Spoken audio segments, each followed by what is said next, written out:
Welcome to Topics in American Literature for the spring 2023 semester. I'm Mr. Smith. I'll be the instructor. Yes, I did put an AI image of myself on the slide, and I did even put my Twitter and Instagram handles on the slide. I'm that guy. Please forgive me. We're enrolled in section 007. And we will have in-person meetings this semester. I will be supplementing those with some short videos. This one will probably be the longest one. Not short enough, probably, right? But anyway, we will get started in the classroom on Friday, the 13th of January, 2023.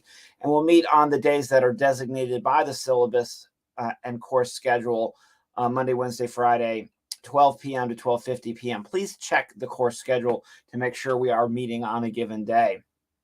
My email address and my phone number are included here and on my syllabus, and you're welcome to contact me at any time, and I'll do my best to get back to you if you send me an email, for example.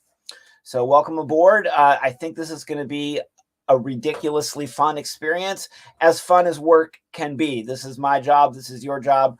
We're here for professional reasons, but this is a course that I love to teach. I've been teaching here at this university for about 15 years, and I have been teaching here 25 years, and I think you're really going to like, I've been teaching 25 years tech, about 22 years. I think you're really going to like this particular semester in American literature. You're here because it's a required class, and I understand that. One of my role models is the late Robin Williams. He's a deceased, died tragically a few years ago, and his character in the Dead Poets Society called Mr. Keating. Now, in that movie, some people die. No one's going to die, hopefully, this semester. We hope and pray most definitely. But I love this quote that he had from the Dead Poets Society, where he said, "We don't read and write poetry because it's cute. We read and write poetry because we are members of the human race, and the human race is filled with passion." And this is an element, an intangible, irreversibly wonderful element that you might not get in some of your other courses, is this idea of imagination, of the impossible, of passion. And so I'm trying to cultivate that appreciation for those intangibles in life in this course that you may not have in some of your other courses. This is not a course that is necessarily directly related to your career choice, because this is the general education section of American literature for non-English majors. When we're in class on Monday, Wednesday, and Friday, we are having a common conversation. Comments are for everyone. So if you're talking about something in those walls, in those hollowed walls of Henderson Hall, I want to be included in that conversation. Private conversations, of course, can take place before, after class. Try to come prepared by following our day-by-day schedule. On days we have discussions, which will be noted, you can bring your text with you if you choose to. These will be little, small volumes, not large anthologies. Try to take notes in a notebook, and don't use devices in class if you can help it, phones and computers and so on, unless you're using an e-reader, but use e-readers only for that purpose, mostly not to distract me. And it will distract you and your peers, but mostly it will distract me if I see you with your device and not engaged in the common conversation. We have several required texts for this semester. Buying and reading the required books will be the greatest gift you give yourself in this class. These books and other texts, such as films and playlists, and your responses to these texts, these form the primary purpose of this course. To succeed, you'll do all your assignments, which will include a short learning survey and contract, which by the time you're watching this video, you should have access to. 4 response essays, more on that to come. 2 creative projects, and 5 discussion responses in iLearn. It's a lot of work, but it's all should be fun, engaging, easy work, and none of it is too humongous to overwhelm you from your other courses and other responsibilities. I wish this was your only class. I wish this was your favorite class, but I understand some of you are taking 12, 15, even 18 or 21 hours. You have jobs, families, and extracurricular obligations as well. American literature is a contested topic, and it is a community topic. And we live in America, we're Americans, or we are immigrants to America, and we have a shared investment in what the meaning of this course is. Some of the topics might appear at times to be controversial, or to disagree with what you learned growing up, or what your home language or your experience in your community might be, whether that might be a religious community or a political affiliation. We don't have to agree. We can disagree without being disagreeable. We can include controversial topics for the greater benefit of the curriculum. I don't go out of my way to make things offensive. And even when we're watching some of the films that we're going to be watching in class, I will probably choose to bleep out certain parts, or fast forward through certain parts, and might even skip over certain words and certain texts, simply as a matter for my comfort level. I don't place a morality per se on the text insofar as if there's a word or a topic, because some of you will find some things objectionable that others might find very inspirational. And I'm not asking you to like any of the texts that we study this semester, just encouraging you to engage with them honestly, open-mindedly, with a critical edge for learning and for just the whole experience. I had a student many years ago, and they said, "Mr. Smith, finally, I'm in a class where this is what I thought college was all about." This is that class. I'm your guy to spark those ideas and those discussions. Maybe not relevant to your final destination in terms of your vocation, but relevant for us to grow and to have fun. And since it's required, hey, why not make it a fun and interesting ride? Of course, contexts include you will be reading on your own. That's the most important thing you can do, is read the books. Now, some students won't read the books. I've had students come to me and admit to not reading the book. Please don't do that. Just read the book. And if you cut corners at any point during the semester, keep that to yourself. Don't tell your classmates that you cut corners. Don't tell me that you cut corners. Keep that to yourself. We will have some days when we're not watching a film in class, when we will have in-class discussion. I will probably end up talking too much in class, like I'm talking too much on this video. English professors, we talk too much. It's part of our predilection in this profession. I will try to include you all in some of the conversations in class and make the classroom time a little less formal, maybe that it's been in other semesters or in some of your other courses, insofar as I really want to get you all involved. There'll be short video lectures like this one that you can watch at your own leisure. In-class films, as I've already mentioned, and then we're going to be making, most of you for your final exam, a playlist and a fanzine. More on that later. But I will send you some ideas for a playlist, maybe get you to listen to at least one or two sample playlists as we go forward. So these are some of the content options and availabilities you will have. But one good thing about some of these lectures being on video is if you missed a class, this content will still be available. The reading content will still be available. So if you run into any kind of problems with health or family, any of those kind of things, I don't need to know your business. I will accept you back into the learning community, within reason. So I'm not going to be supervising your day-to-day comings and goings to the extent where we won't accommodate you to the best of our ability. And these videos, these lecture videos, will be available for folks who are homesick, as well as those who are in class. But it does add a little bit to your time.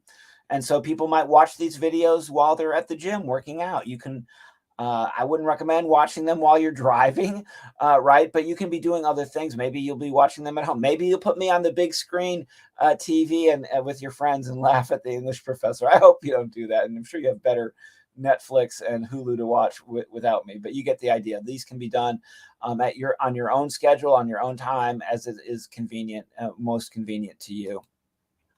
The keys to your success are those obvious ones: coming to the class as often as you can. We do meet 3 days a week, but there will be some days where you have alternate assignments on those given days. Please don't complain about that. I'm not canceling class. I'm providing alternate assignments on certain days. Some days I'd be traveling for professional reasons, things of that nature.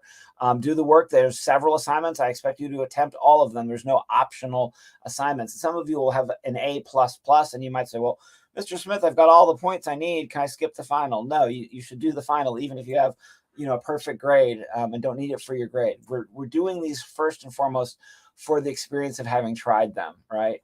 So please keep trying. And most of you are going to get an A in this class. I don't like to say it's an easy A class, except it's been said of me, I'm an easy A instructor, and the evidence of previous grade books does prove that this is a class where everyone can get an A.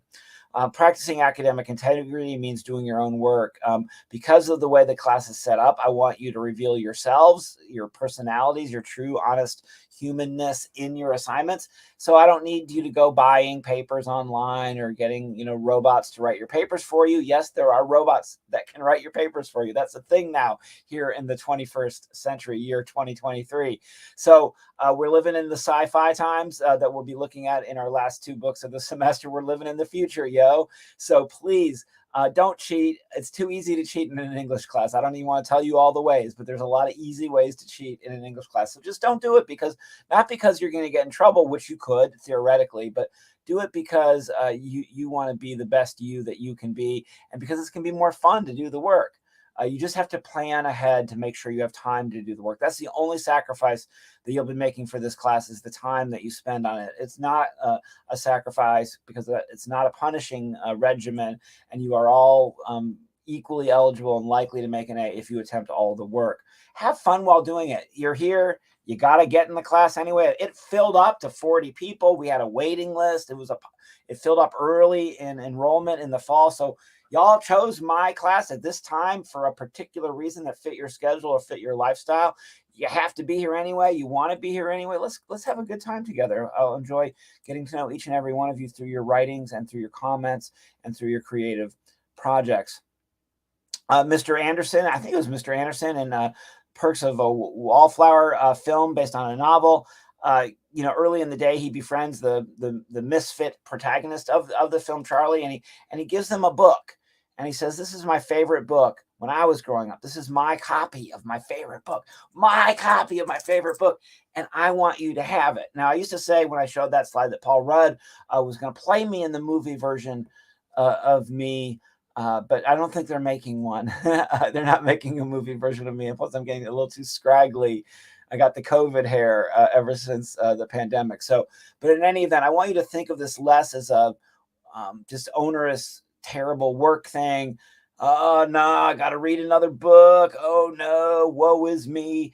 But rather this, funky old hippie professor from Detroit, Michigan, who chose Tennessee to be his home, his forever home. I just got a bunch of favorite books that I read, that I love so much that I want you to read them too. That's all it is one human being passing along their recommendations to other human beings. There happen to be 40 of y'all and 1 of me, but I'm sharing with you some of my favorites, and I hope you will enjoy them and come along for the ride. And I won't get my feelings hurt if it's not your favorite too. But the assignments are set up as such that it doesn't even really have to come into the assignment whether it was your favorite or not. You just kind of engage with the ideas and just sort of go with the flow, as it were. This genre of literature is competitively misunderstood by lots of people. It's built into different genres. A genre means a kind, like in a film or a video game or in even sport and athletics. You have these different genres. Basketball is a different genre from football. An action film is a different genre from a comedy or a dramedy or a chick flick, if you will, for a term, right? And so literature has the many genres of poetry, of prose, of fiction, of nonfiction, and like this. And what is it that makes it literature? This is a debatable topic. Some ideas that I read in an important book that was published by an important scholar. I can't even tell you the name of the important scholar or the name of the book I read this in, but I know it was an important book that I bought at an important conference. And I said, this is the book. Professionally, I might have even bought it at the MLA conference. You've never heard of this devious thing called MLA style. Oh, mercy me. We're not going to worry about that too much this semester at all. Here we go. Literature is language that knows that it's language. It foregrounds language itself. It says, look, I am language, self-conscious, aware language. Literature or a literary work is an aesthetic object. It's a thing of beauty. It's something to admire. It's about the relationship of the beautiful to the true and to the good. Oh, that just sounds so lovely. So literature is language that's set aside as beautiful, good, and true. Could a fortune cookie, a Facebook status update, a song lyric, a comic book, a Super Bowl commercial, a bumper sticker, or graffiti, or a rock and roll song, as I will be convinced of, have you convinced of before too soon, or a hip hop lyric or a country song, are these considered literature? Probably, if you want them to be. They don't have to be, right? A bumper sticker doesn't have to be in the canon, but there's a whole class on a graphic novel. You can take here a graphic novel, like literary comic books. You can take at this university at the upper division in my department. So it's a thing. There's video game as a genre being taught in some of the classes here at the university. It's a thing. So by virtue of that, literature is not an essence. It's not just Shakespeare, but a category. And Shakespeare's not American anyway, so we wouldn't be looking at Old Bill anyway. Literature is an essence, not an essence, but a category of writing, or it's also a cultural institution, like the English department at any university is a part of the institution. The poetry reading is part of the institution. There's a poetry reading coming up a few days after I made this video. It's Sunday, the 15th at 7 o'clock at the Backdoor Playhouse. It's extra credit. So of January, this Martin Luther King Day's weekend. It's the institution of publishers, of blogs and zines and journals. And into and out of this institutional category, we can move texts and authors. It's not a fixed thing. The doors are open on all sides. It's very fluid. It's always changing, and it's always being debated by English professors or debating other English professors. And y'all don't really care that much about this nuance. So it's going to be kind of free flowing, and you guys are going to challenge me, hopefully a little bit. My students over the years have challenged me to be constantly expanding my ideas around this topic. Depending on context, situation, or intention, literature reflects or shapes, promotes or provokes, civilizes or subverts civilization. And so literature can push against and push with the dominant narrative of the times. Literature related to September 11th, 2001. Literature related to January 6th, 2021. Literature related to World War I, World War II, the Vietnam War. Literature related to baseball, football, basketball. Literature related to the African American experience. Literature related to the women's experience, to the LGBTQ experience. As you see where I'm going, folks, it could be very tense, but also very, very provocatively exciting in a way that makes me want to dance. I'm fitting to do a dance right up here in my little video podcast lecture studio for you. Beware, I will probably dance in class at least once. You don't want to miss the day you skip might be the day Mr. Smith dances in class. Who knows, right? Literature challenges our thinking via sophisticated forms that call attention creatively, insightfully to how the world is organized. Mr. Smith, you're making my head hurt. That's some heavy stuff. We just got a few more minutes to go, a few more slides to go on this introductory video. Literature is whatever a community elects to call by that name and read in a literary manner, which means I got to choose for our classroom community and our context what books and other texts, other book-like texts, whether that would be songs or film, that we will be looking at this semester. You may have asked yourself, why do I have to take my humanities general education core? Well, the Tennessee Tech Board of Trustees and the State of Tennessee Board of Regents before that, the Tennessee Higher Education Commission, the Southern Association of Colleges or something like that. There's all these different governing institutions and governing bodies that I'm making noise over here on the side of the lecture here. Not a really a sound checked or perfect thing. That decided that a person with a bachelor's degree from a 4-year institution called a university is a well-rounded individual who has a well-rounded body of knowledge. And going back to ancient times, literature is considered to be one of the anchors of being a learned person. Because of the aforementioned controversial topics and controversial aspects of this discipline, we've been on the front lines of the battles around higher education and topics which can be taught in higher education, and have been perhaps the most misunderstood and demonized field in the entire institution, so much that our very livelihoods have been threatened, and maybe even the future existence of the English department at some institutions might be up for grabs. And other institutions in the humanities that share this are sociology and political science and history and psychology, your humanities, art and theater and music, your humanities disciplines. Books. We love books. We love books. Did I tell you that I love books?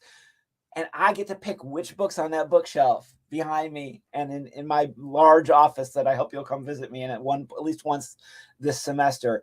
I get to pick which books that we're going to read, and please forgive me for not picking your favorite and or the ones you all already read in high school. And some of you can say, I read that, Mr. Smith. I read that in high school.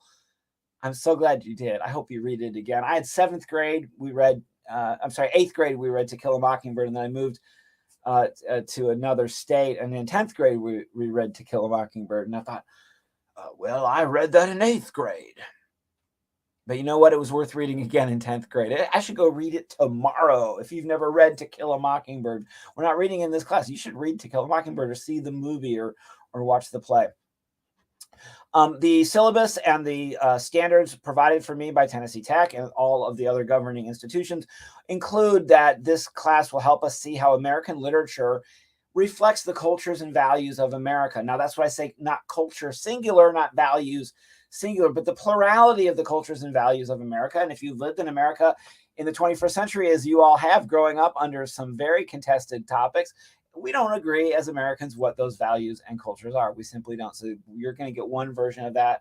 I apologize for what I've excluded, and please be honoring with an open mind what I have included. You'll get to attempt to do critical analysis in 4 short response papers to the different topics of the course. You'll explore the diversity, and there's not enough diversity in the syllabus. There never is, but we will have some diversity in the syllabus because it's an always changing and continuous tradition. And I might throw in some old dead writers, but most of our writers are going to be 21st century, or our topics are going to be of the late 20th or the early 21st century. This semester, we learn and listen to the stories, poems, and yes, the songs that help us understand who we are in this complicated, creative, and contested community and country. That's basically the summary of everything I've said for the previous 20 minutes. We will read the genres of memoir, essay, poetry, and fiction that are all connected to our interlocking themes, as well as listening to popular music, what scholars are now calling the new genre of poetic song verse. Love that. As students, please try to see the structure of the course as a shared adventure in apprehending the meaning of America, understanding it through your own personal perspective, interpretation, and experience.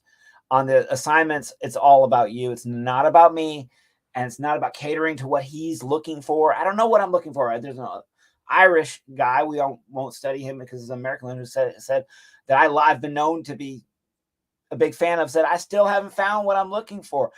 Not only have I still not found what I'm looking for, I don't always know what I'm looking for until it hits me upside the head, class. So have a collision with these new ideas and these new experiences, and just kind of suspend your disbelief and come along for the ride. I'm going to do my absolute heartfelt to make it fun and enjoyable. We have 4 units or themes: the mixtape, the poem, which will be lots of poems, the wild or the wilderness or texts about that, and utopia and dystopia, texts about the future. And is America going to get better, or is it going to go all up in flames? Wow, man. Wow, Mr. Smith, that sounds like fun, and that's also really heavy. Anyway, I can't wait to listen to and read about the mixes that you make for your creative final exam, your mixtape final. We'll be learning about American music as it's embedded in this culture in every way, and how it's a geographical adventure. I've got one lecture I'll be setting out that I've given before that'll introduce you to the intersection of blues, gospel, and hip hop, as well as a curated playlist on that topic I've made. So you can start dreaming up your curated playlists for your final. I've got Michael McClure reading a poem to a lion. I don't know. I could have picked about any slide about poetry. We got a poetry reading this Sunday coming up. Did I tell you that? I'm a poet. Professional poet. I've got a lot of books out there and poems out there I like to spit. There'll be open mic nights I'll invite you to as well, where you can read your own poetry. We'll have an open mic in class around the midterm. But we're reading around the second or about third week of the class. We'll be reading a whirlwind tour of poetry. For 3 days, I think, we're just going to read poems together in class, see what we come up with, and then you'll write a short response paper to just one of those poems. The wild, I've got a whole lecture about why the wild is important to me, and I've only scratched the surface because America as a geography seemed untamed to the original European colonizers that came here. But we're going to study two individuals in their 20s and the 90s, and I was in my 20s and the 90s, and I relate so heavily to both of these protagonists. They're of my generation. We're Gen X. Who went on wilderness pilgrimages. One of them, Chris McCandless, died tragically in this very bus in Alaska. And the other one was very, very successful and launched her successful writing career after she wrote about it, and then got to be portrayed by Reese Witherspoon in the movie about herself, #LifeGoals. I think she liked a tweet that I made about her once. And I think I told the class I was tweeting to Cheryl Strayed one time. Hey, it's the little things, guys. Anyway, so that's going to be quite an adventure, and there's two excellent cinematic interpretations of both those nonfiction stories that we're going to get into. So it's a whole thing. It's definitely a whole thing, and I'm so excited to share these stories with you, to which I'm very, very familiar, but I never get tired of talking about these two books or watching these two movies or talking about these topics with students. There'll be discussion threads as well on iLearn, because we won't have enough class discussion since I am choosing to do the film screenings in class. But you guys need to see those days as a respite from all the other stressful things you're doing in all your other classes, and as another way to apprehend and understand the content and to supplement the reading of the books. And there's not a movie about love as a mixtape, so you've got to read that book. It's a short, easy, breezy read. And Rob Sheffield, a famous music writer, wrote a memoir of grief about his wife who died through the telling of his many, many mixtapes. Last semester, this was, I think, everybody's favorite book. I quizzed the class at the end of the semester on what their favorite book was, and I think this was the winner. And it's the theme of your final exam, which is a creative project, not an exam, and it's due before the end of the regular semester. When you're making a mix, you're making history. You ransack the vaults, you haul off all the junk you can carry, and you require all your ill-gotten loot into something new. You repurpose all your ill-gotten loot into something new. You go through an artist's entire career, zero in on that one moment that makes you want to jump and dance and smoke bats. That's a reference to Ozzy Osbourne, I guess. And then you play that one moment over and over. A mixtape steals those moments from all over the musical cosmos and splices them into a whole new groove. And so a playlist is a way to tell a story through the juxtaposition of different songs. And the story that you choose to tell with your final can be thematic based on a whole number of themes that you all will come up with on your own. And I will coach you in that. But it's sometimes the soundtrack to your life, or it's a soundtrack to a topic that you think is relevant to this class. But the musicians that you include in that final will be American based. Born in America or American, naturalized Americans whose careers are mostly known as Americans, and just don't do a whole British thing, because there's a whole class called British literature, and that's their thing, right? We conclude the semester topic-wise with the utopia-dystopia conversation. We're going to be looking at two texts, Lark Ascending, brand new novel by Kentucky writer Silas House, and the really world-renowned, explosive novel, Station 11, Emily St. John Mandel. that was turned into a great series. And we're going to try to binge the whole thing towards the end of the semester. Y'all just cannot wait for that. It's going to be incredible. And the future is too real because there's like pandemics and, racial and economic strife and environmental strife in these texts. These texts are just too real, yo. And are they utopias or are they dystopias? I mean, they're supposed to be dystopias, I think, but there's an element of utopia in every dystopia and an element of dystopia in every utopia, and it depends on your vantage point. But these are future fictions, and these ones are very realistic. They're not outer space fantasy universe building type texts. They take place in our world in the future. Can't wait to get to that end point with each and every one of you. Oh my gosh, I did it in 30 minutes and some change. I know I talked too fast, but this is going to stay online. You can rewatch portions that you need to. I'm sure there's things I forgot to talk about, and we can talk about them at a later time. And you can hit me up with an email or a phone call. But this should get us all on the same page with the semester. And then somebody's like, oh my gosh, I missed the first day. Or maybe somebody dropped after they met me on the first day and you added late. You can go back and watch this video. It's a helpful tool and it'll stay up for the duration of the semester. Thank you so much for choosing me, Mr. Smith, as your instructor and this section of American Lit, Topics in American Lit, for the spring 2023 semester. And I'll see you in class. Thank you all so much for tuning in. And this is going to be sent to you in an email that has all the other information that you hopefully need just to get started on day one, which is Friday the 13th, 2023, January 2023, Friday the 13th. Thanks again, Mr. Smith signing off for today. Thank you so much.